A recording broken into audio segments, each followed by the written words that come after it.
you best that you come here and you discuss with them.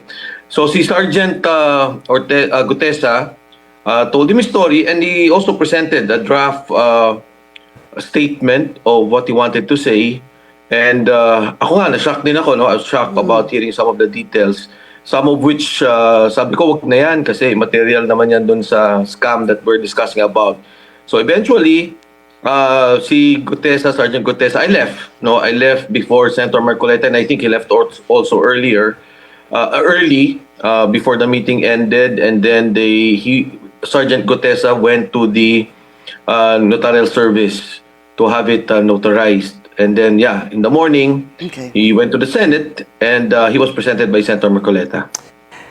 You met in a restaurant near the Senate? Near the Senate, about 5 minutes away. Yeah, it's a restaurant that I know Senator Marcoleta had mentioned. The name just escapes me now, but it was in a restaurant that you all met. Who were the people there? Yourself, Senator Marcoleta, Sergeant Gutesa, and anyone else, sir? Yeah, there was someone else there, but I really don't want to reveal their names anymore. There are soldier friends, and I think it's best because they really don't want to be involved in the issue. The same way, you know, Pinky, I'm also a private person. I don't want to get involved in the political issues, but I felt, you know, this is something that we should really, you know, if there's truth to it, it should be revealed. This is for the country. This is a situation we're in now. The corruption crisis is really affecting all of us. It's an open secret in Congress. A lot of people know it. Even the banks know about it. And I think it's time that we really address this issue. And I think the things that he pointed out, the carrying of money 3 times a week, you know, coming from Congress and, you know, being delivered, this is really appalling for me. Your common friend, the one that introduced you or served as a bridge to Sergeant Gutesa, obviously, you don't want to name the common friend. Sabi mo nga, ayaw mo nang magdagdag pa ng individuals dito, hindi ho ba? Would that be correct, sir? Yes. Si common yes, friend. Okay. Yeah. Si common friend po is a friend that you truly trust. Malapit ho ba siya talaga sa inyo? Just give me a little bit of a little description or how close you are to this common friend, just to be able to kind of put the pieces together with Sergeant Gutesa, sir. To be, if the question, if it's political, wala, nothing. It's not political. These people are also concerned for the country. They heard what Gutesa said. And the other people with Gutesa, I believe, no, from what I heard, will also come out and will reveal also what they know. So I think that's the point. I think bottom line here, you know, I saw the list of the Department of Justice. Secretary Boying is also a good friend of mine.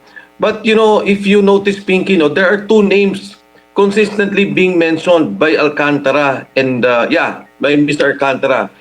This is the name of Mark Gaitas and I think, if I'm not mistaken, Paul Estrada. Paul. Opo. Yeah. And you know, the whole departure order, the freezing of money from AMLA, this has not been done. And these 2 key people are the ones consistently coming out about receiving money, giving money. And I think, you know, if we really want to solve the problem of corruption, if we really want to address this concern, present concern of our country now, we should really get to the bottom of this. Dapat walang sinasanto, walang tinatago, at talaga ilabas. But Congressman, yung pong sinabi nyo kanina that meron pa pong iba na posibleng lumabas, ibig sabihin ho ba nito, there will be others? Have you spoken to other people who want to, kumbaga, patotohanan itong sinabi ni Sergeant Gutesa? When Sergeant Gutesa was in front of me, you know, while he was discussing about he was in discussion, he would constantly call someone or someone would call him and then they would say, yeah, lalabas ako. Hindi, sabi niya, sasuportahan niyo ako, Marines tayo. And then today, you know, I get messages na a lot of those with them, and if you recall in the Senate hearing, he was talking about 90 people. Right. Some of them, ex-Marines, and some of them mga active police.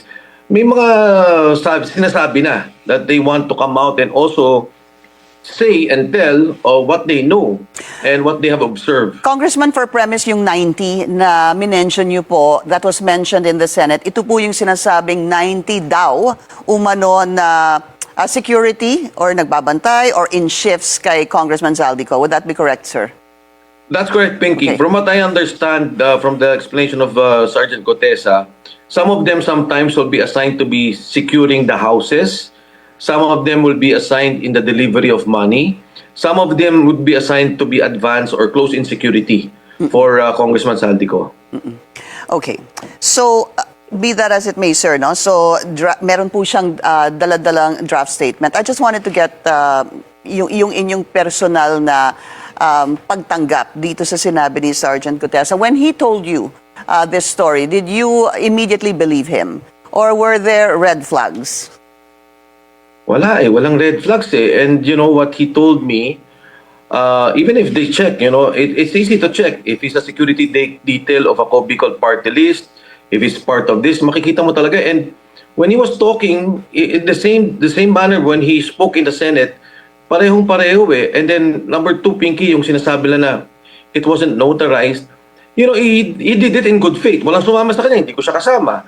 So, tama yun. Imbestigahan niyo yung notaryo. If there's something wrong with that, then we really have to clarify. Ang pagkakaalam ko is si Attorney Pechi, you mentioned Pinky earlier. Yeah. Is working with the Bureau of Jail currently and she just passed the bar recently. Because I check also, sabi ko, ano ba itong issue na to? But it's immaterial for me since he made a sworn statement in the Senate. He made a statement under oath which carries also the weight of evidence in a legal proceeding. Whether may mali yung notaryo, he signed it, he presented it to the Senate, and then he verbalized what he said.